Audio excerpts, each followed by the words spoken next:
Bom dia, meninos. Tudo bem com vocês? Na nossa aula de revisão de hoje, nós vamos falar sobre tempo e clima. É importante a gente perceber que tempo e clima são coisas diferentes. O tempo muda a todo momento. Pode estar nublado, parcialmente nublado, chovendo, ensolarado, ventando, enfim. Então, ou seja, o tempo nós percebemos, é perceptível a mudança dele, enquanto que o clima é algo que acontece lentamente, nós não conseguimos perceber essa mudança no clima. Por isso é necessário estudar o clima há um tempo maior, ou seja, isso leva em torno aí de 30 anos para poder compreender se realmente está acontecendo uma mudança dentro daquele clima. O tempo não. Eu peguei o exemplo aqui da nossa cidade, Niquelândia, né? Onde a gente pode perceber aí a variação da temperatura durante o dia, que saiu aí, ó, a partir de 26 para 24, 23, até 23 graus aqui, ó, em torno de 8 horas aí, ó, e depois foi para um pico, né, máximo de 29 graus e depois foi caindo para 25 graus, ok? Então você percebe essa variação aí, ó, da temperatura, a variação da umidade do ar, a velocidade do vento e a previsão, né? Lembrando que isso é uma previsão para os dias da semana, sexta, sábado, domingo, segunda, onde parte de uma chuva menos intensa, né? E uma temperatura entre 29 e 22 graus aqui, ó, para o dia, para sexta-feira, um período de chuva mais intensa, com trovoadas e relâmpagos aí. Então, ou seja, lembrando que essas mudanças, ela é perceptível, ela está visível aos nossos olhos, coisa que não vai acontecer com o clima. Como nós sabemos, existe uma variedade de tipos climáticos, né? Desde os mais quentes aos mais extremos frios, né? Como os polares. Então, ou seja, por trás disso há toda uma relação de fatores e elementos se relacionando para que leve, que proporcione a formação desses tipos climáticos. Por exemplo, o clima tropical, aqui na nossa região, né? A formação do clima tropical ocorre justamente por elementos como a altitude medianas, uma região de baixa latitude, nós estamos próximo da linha do Equador, que é um fator aí que vai influenciar, né? Porque nós estamos aí afastados dos polos, quanto mais próximo dos polos, maior será a latitude, consequentemente também será mais frio. Então nós estamos mais próximos da linha do Equador, baixa latitude, consequentemente também mais quente, porque recebemos aí uma maior iluminação dos raios solares, tá? Vamos observar essa imagem do Google Earth para que a gente possa compreender a linha do Equador. Observa a linha do Equador. Entre a linha do Equador e o Trópico de Câncer aqui, e o Trópico de Capricórnio, olha que nós temos dois trópicos. Aqui, ó, o Trópico de Câncer e abaixo o Trópico de Capricórnio. Essa região entre os dois trópicos, ela é conhecida como regiões intertropicais, ou seja, a região entre os trópicos, uma região quente, a região onde vai receber maior iluminação em relação ao Sol, né? Então, ou seja, consequentemente, vai se formar nuvens aí carregadas de umidade que vai trazer, como já mostra aqui, ó, essa corrente trazendo, né, a corrente cheia de umidade, a corrente que se forma no Oceano Atlântico. Nós temos duas no Brasil que se formam no Oceano Atlântico, né? Nós temos uma tropical atlântica e temos uma equatorial atlântica. Essa aqui que está aqui, ó, carregada de nuvem, próxima da linha do Equador, aqui, ó, ela é uma massa equatorial atlântica, MEA. Essa massa ela é empurrada pelos ventos para essa direção e traz chuva para essa região do Brasil aqui, ó. Claro, existem outros fatores também que vão influenciar outros tipos de formações de chuva na região nossa. Essa região aqui, por exemplo, da floresta amazônica, ocorre um tipo de chuva bem diferenciada, conhecido como chuvas convectivas, que alguns também chamam de chuvas de convecção, né? O que é isso? São ocasionados pelo suor da floresta. Devido à densa floresta que existe nessa região aqui, ó, você pode observar, concentra uma grande quantidade de umidade pelo suor liberado, olha, você vai aumentando, ó.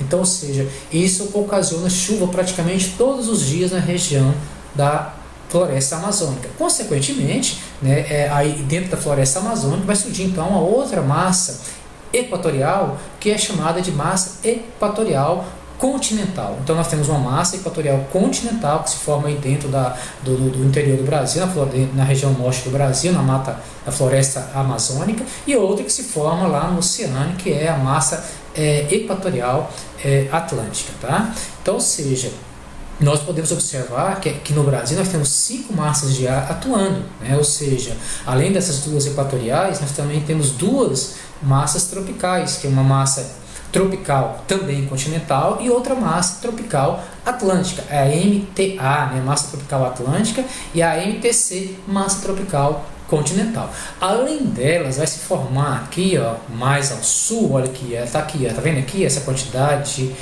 massas ocasionada aqui, ó, que são nuvens, semelhante a nuvens, né? Essas massas aí se formam aqui, ó, na região da Antártida, tá vendo aqui, ó, toda coberta de massas frias em torno dela. Então essas massas de ar fria que se formam aqui, ó, é empurrada pelos ventos constantes, né, devido ao movimento de rotação da Terra. Ela é empurrada em direção aí, ó, que é o percurso que ela faz, olha o percussor do mouse aí, ó.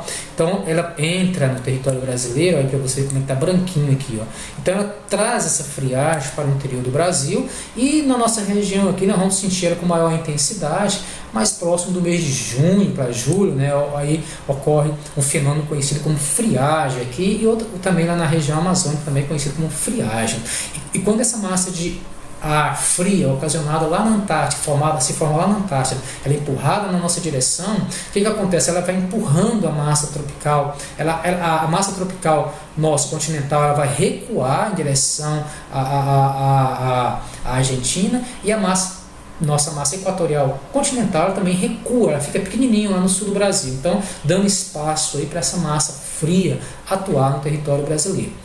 Então, além das 2 tropicais que nós temos, além das 2 equatoriais que nós falamos aqui, que é 2 continentais e 2 atlânticas, que se formam no Oceano Atlântico, nós temos uma outra que se forma aqui, que nós chamamos ela de massa polar atlântica, uma MPA, ou seja, que se forma aqui e é empurrada para essa direção aqui. Nós podemos observar na outra imagem aqui, que eu vou mostrar para vocês aqui, ó, a direção que essas massas vão tomar. Olha aqui para vocês verem, ó. Esse mapinha aqui permite nós visualizarmos esse tipo de massas. Aqui, ó, massa equatorial atlântica, aqui está no caso MEA, mas é massa equatorial atlântica, MEA, né? Aqui temos a MEC, que é a massa equatorial continental também, que se forma aí devido à formação da grande suor da floresta, né, e se expõe em várias direções do Brasil, como a gente pode observar aí, ó, e a polar, e ela se forma aqui, ó, e várias regiões litorâneas do Brasil, como também nas áreas do interior do Brasil, tá? Então nós temos aí 5 massas atuando no Brasil. A MPA, massa polar atlântica, que aqui está PA, né? A massa tropical atlântica, TA aí, massa tropical continental, ATC. Lá em cima, 2, né?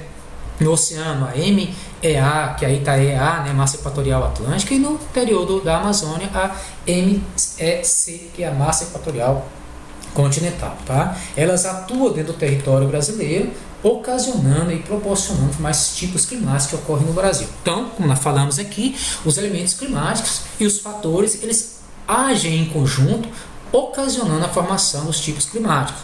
Os elementos, podemos citar o calor do sol, a insolação, né, a chuva, o vento, o ar, a pressão atmosférica, né? Lembrando que a pressão atmosférica ela muda de um local para outro, quanto mais afastado mais do oceano, ou seja, em questão de altitude, né? Vamos imaginar lá na região dos Andes, a 6.000 metros de altitude, lá a pressão atmosférica será menor do que alguém que está próximo da área litorânea, do oceano, né? Onde está mais próximo, está na 0 metro, né? Ou seja, em relação a quem está 6.000 metros acima, esse que está próximo do oceano ali, a camada de ar sobre ele é muito alta, é muito grande, é semelhante a uma pessoa que mergulha em uma piscina. Quanto mais fundo ele for, maior é a camada de água sobre ele, então há maior pressão sobre o ouvido dele. Por isso que quando alguém mergulha na piscina, em grande profundidade, o ouvido dele vai estralar, porque a pressão do ar é muito grande, né? Da mesma forma, acontece quando nós estamos de carro subindo de uma região baixa para uma região mais elevada, nós ouvimos o nosso ouvido estralar. porque a pressão ela tende a ir diminuindo. Da mesma forma que quem está numa região mais alta, indo para a região mais baixa, a pressão tende a diminuir, a gente ouve um estalinho nos ouvidos, né? E os fatores climáticos também atuam em conjunto. Na realidade, eles não estão separados, eles agem em conjunto, né? Que são a latitude, a distância da linha do Equador, né? Ou seja, quanto maior o afastamento da linha do Equador em direção aos polos. Vou voltar de novo a imagem aqui só para mostrar para vocês aqui, ó, para a gente visualizar melhor o que é alta e baixa latitude. Aqui, ó, a linha do Equador. Na linha do Equador é a menor latitude, a latitude baixa, né? Ou seja, aqui, ó, entre o Trópico de Câncer aqui e o Círculo Polar Ártico, que está aqui acima, ó, aqui é o Círculo Polar Ártico, essa região entre o Círculo Polar Ártico e o Trópico de Câncer é chamada, é conhecida como média latitude. E essa região aqui, ó, que está dentro do Círculo Polar Ártico, é conhecida aqui como alta latitude. Ou seja, nessa região aqui, o Sol sempre vai estar no horizonte. Ou seja, não importa o dia, a hora ou a noite, praticamente ele não vai ver o Sol, porque o Sol vai sempre estar no horizonte, nunca sobre a cabeça dele. Diferente, por exemplo, de quem está na linha do Equador, né, que ao meio-dia o Sol vai estar a pino, a zenite, como é falado, né, sobre a cabeça dele. Da mesma forma, da que eu falei para vocês, no hemisfério norte aí acontece isso, da mesma forma para o hemisfério sul, ó, entre a linha do Equador aqui de novo, o Trópico de Capricórnio, que forma aí as baixas latitudes, e entre o Trópico de Capricórnio e o Círculo Polar Antártico aqui, ó, essas duas, só baixar um pouquinho para vocês verem aqui, ó, essas duas linhas amarelas mais escuras, essa aqui e essa aqui, vai estar aí a média latitude também. Então, ou seja, as regiões conhecidas como zona temperada do planeta, né?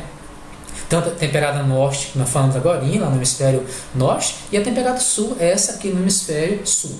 E essa outra região aqui, ó, dentro do Círculo Polar Antártico, Antártico ou Antártida, não tem problema, um é sinônimo do outro, né? Então, ou seja, essa região aqui, ó, ela vai predominar o clima polar, né? Então, ou seja, o clima polar não pode ser confundido com o clima frio.